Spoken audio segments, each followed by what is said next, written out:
Hello, RDC families and students and parents.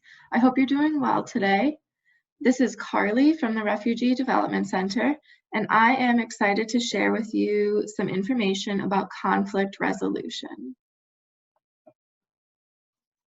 All right, so we will start by talking about conflict in families. We'll talk about the importance of healthy conflict resolution, and then I will share some tips for conflict resolution. Family relationships can be hard, and it is normal for brothers, sisters, cousins, moms, dads, aunts, uncles, daughters, and sons to get into conflict. Conflict can be easy to see, like a verbal disagreement or a family member taking something without asking, or hard to see, like an unspoken disagreement. Violence, physical like hitting, slapping, beating, grabbing, kicking, or emotional like ignoring, laughing at, or shaming is not a successful or healthy method for resolving family conflict. In fact, family violence can end in legal action. There are some positives of conflict that I'd like to share with you. Essentially, all families have conflict, and all families can learn and use healthy conflict resolution skills.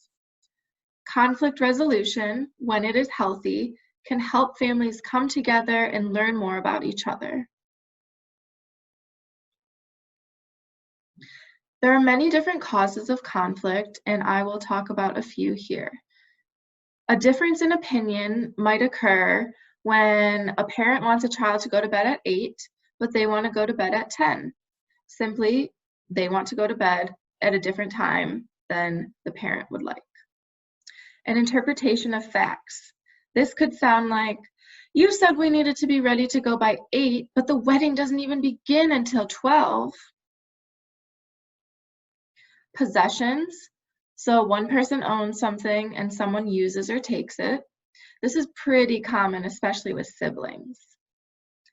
Territory, so that could be conflict over space in a home, car, couch, outside, etc. Maybe you've heard, you're in my space, or don't go into my room without asking. Another cause of conflict is time and how long it might take someone to do something. For example, a mom asks a daughter to clean their room, and the daughter doesn't do it all day, doesn't do it the next day, and the mom really wants the daughter to do it. The daughter does eventually clean her room, but it took way too long for the mom.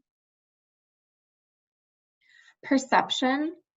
A parent thinks a child's tone of voice was disrespectful, but the child does not think that they were being disrespectful. Or power. Maybe you've heard this before. I'm the oldest, so I should make the decisions. Regardless of the cause, there are a number of ways that we can resolve conflict in a healthy way. The first is to identify the problem. We can set goals. We can not use insults. We could use I statements. We can use collaboration, boundaries, and we can apologize.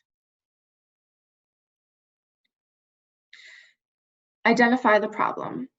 It is hard to resolve a problem if no one is acknowledging that the problem is there. Even if it is awkward, it is usually best to bring up a problem so that the family can work to make it better.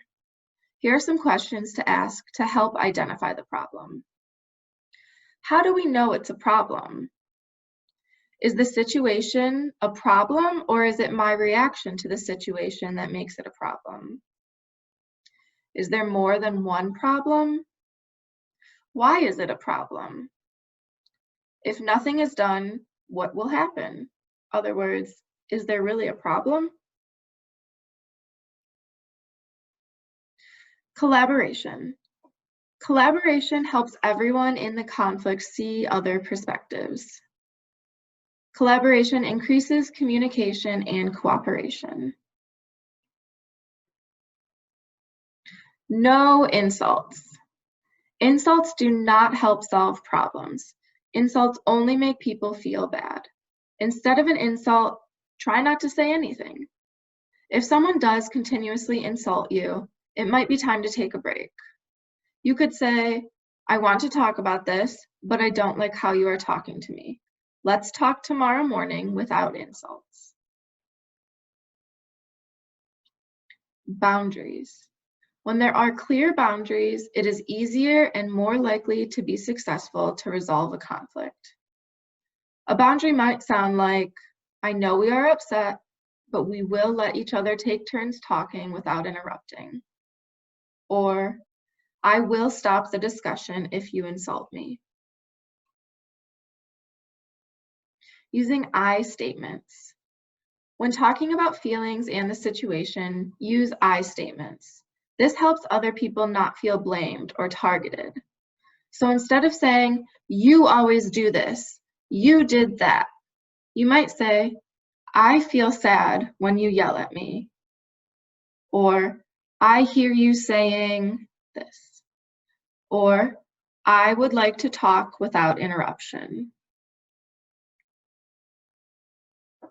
Goal setting. Decide on goals for resolving the conflict. A goal might be 20 minutes of discussion after dinner.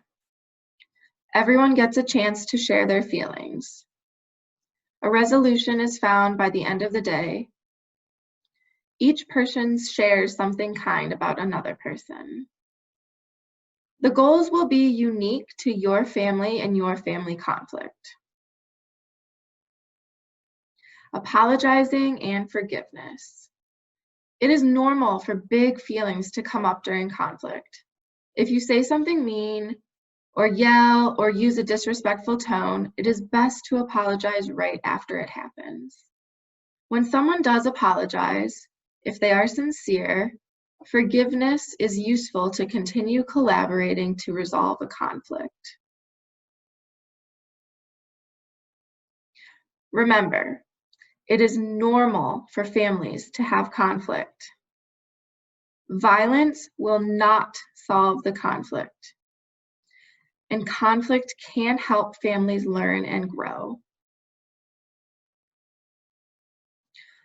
RDC works with many families who come to Lansing and has seen many different challenges that families face.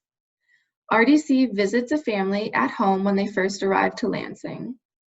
RDC can also visit with families to work on a plan to resolve conflicts.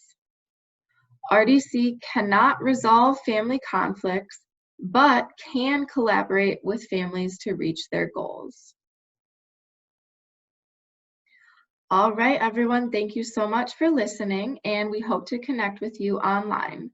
You can visit our website or our Facebook or send us an email.